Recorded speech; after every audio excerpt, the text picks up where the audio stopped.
دنیا کے چند ممالک میں سے ایک ہے جہاں پر کلی طور پہ امن پایا جاتا ہے، اور اس کے پیچھے اس کی ایک وجہ یہاں پر شرعی قوانین کے اجرا اور قانون کی پاسداری کے لیے ہر ممکن کوشش کرنا ہے، چاہے وہ پولیس ہو، سیکورٹی ادارے ہوں یا عدالت ہو۔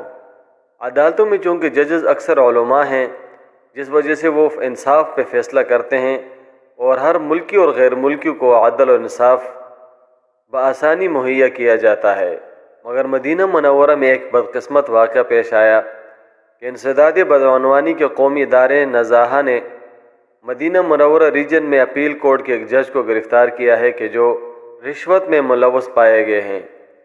نزاہہ کا کہنا ہے کہ مذکورہ جج 40 لاکھ میں سے 5 لاکھ ریال رشوت لیتے ہوئے پکڑا ہے۔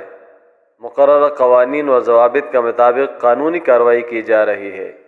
یہ اپیل کورٹ کے جج ابراہیم بن عبدالعزیز